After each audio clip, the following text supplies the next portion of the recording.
कल्पना का प्रश्न है ये।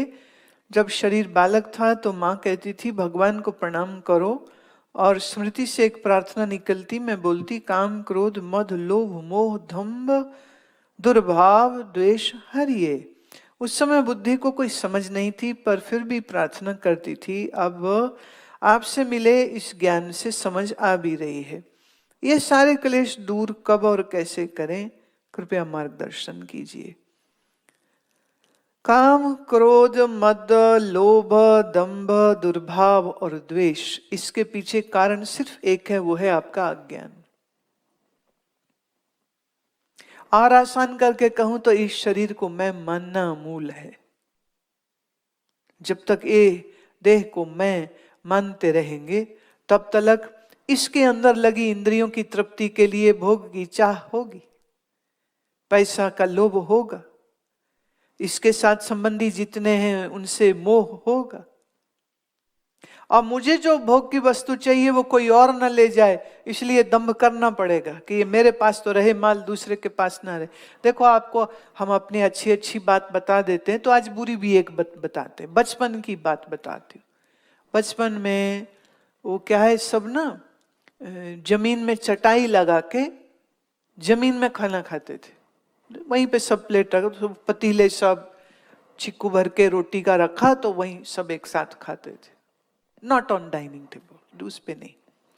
अब वो क्या, गर्मी के दिन थे तो आम आए, वो बाल्टी में, याद आया कोई जमाना, बाल्टी में बर्फ डालते, बर्फ बाजार से आती, उसी में आम भर देते, बाल्टी सेंटर में।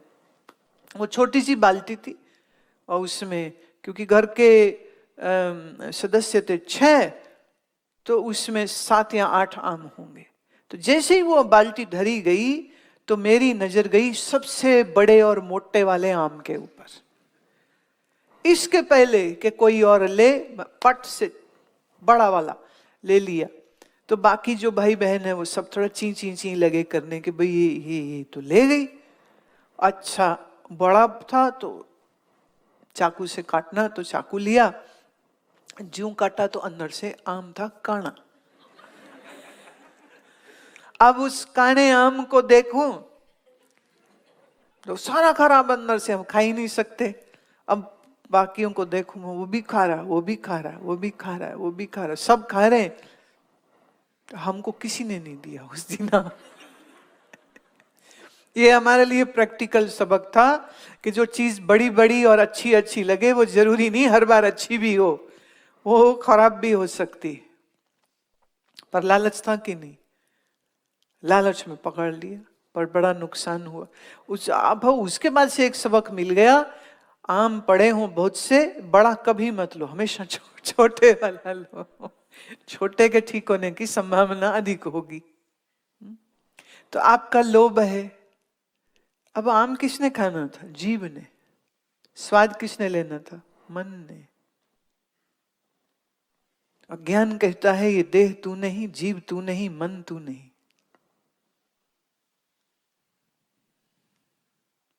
ये बात ठीक से समझ आ जाए, आपके निश्चय में आ जाए,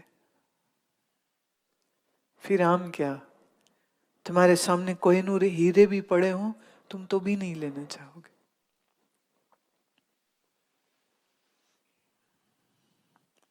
तो शरीर को मैं मानना और शरीर में मेरेपन का भाव रखना, मूल अज्ञान यही है।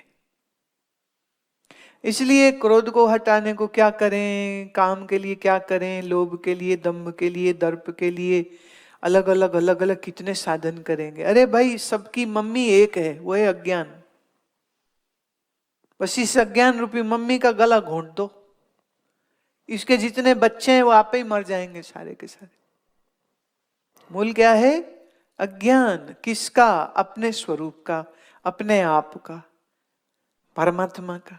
जिसका अज्ञान है उसका ज्ञान प्राप्त करो। जब ज्ञान प्राप्त हो गया तो देह नहीं, मैं और मोर तोर तह माया, जह बस कीनी जीव निकाया। गोस्वामी तुलसीदास जी कहते, ये मैं हूं और ये मेरे। जहां मैं आई वहां तू आ गया, जहां मेरे आए वहां तेरे आ गए, तो मेरे और तेरे का झगड़ा, यही तो संसार है। तो देह मैं नहीं, देह मैं नहीं, देह मेरी नहीं। बस ये एक पॉइंट अगर ठीक से क्लियर हो गया, सब कुछ अपने आप फिर उसके बाद ठीक होने लग जाता है।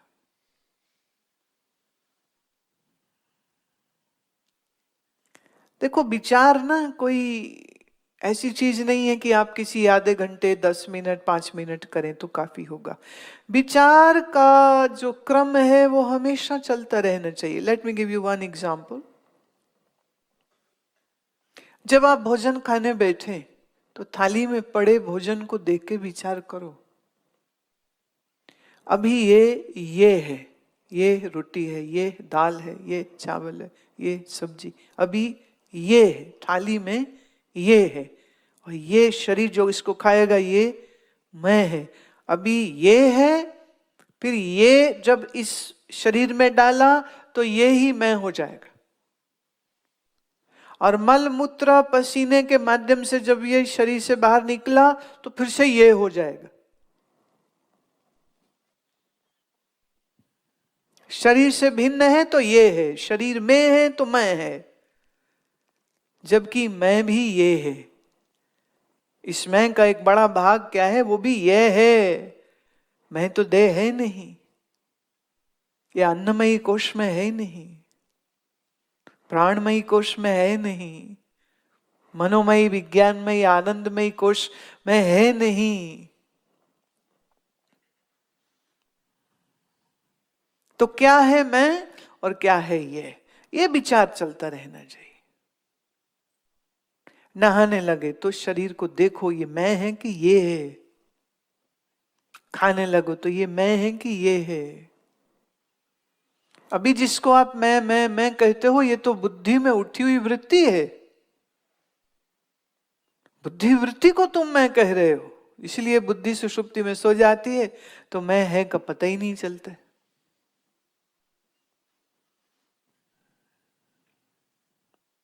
तो मैं क्या है और ये क्या है, सत्य क्या है असत्य क्या है, ये विचार करें।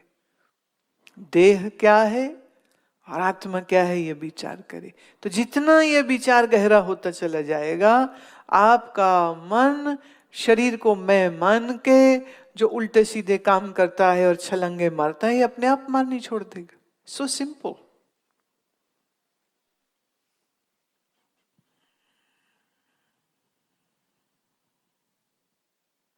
तुमने देखा सड़क पे अगर दो लोग झगड़ रहे हो तो 8-10 लोग खड़े होकर तमाशा देखने लग जाते। क्यों? क्यों टाइम वेस्ट कर रहे हो? पर हमारी बुद्धि ऐसी खराब है ना, झगड़ कोई रहा हो तो उसमें भी मजा आ रहा होता है। एक मार रहा था, दूसरा भीड़ में खड़ा एक आदमी बोले तोड़ इसके 40 के 40 दांत तोड़, 40 के 40। बोले दांत 40 नहीं होते, गिनती तो सही बोलो। 32 दांत होते हैं, 40 कैसे? कहता देखो भाई, तू लड़ रहा है, ये लड़ रहा है, बीच में दो और आ जाएंगे, दो दो तीन तीन दांत सबके टूट जाएंगे। मैं डेंटल डॉक्टर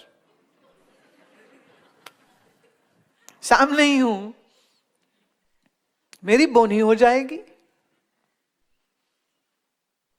तो अब झगड़ रहे हो तो किसी का तो फायदा हो जाए, तुम्हें तो कोई होने नहीं वाला फायदा, मुझे ही हो जाए।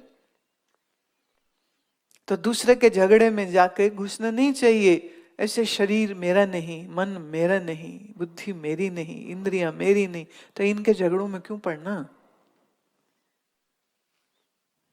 बस रिवर्स गियर मारिए, जो आप हैं उसको देखिए, जो आप नहीं है उसको छोड़ दीजिए। मन क्या क्रोध करेगा फिर? बातें गहरी हैं ज्ञान की। इन ज्ञान की बातों को अंगीकार करने में, पूरी तरह से समझने में थोड़ा समय लगता है।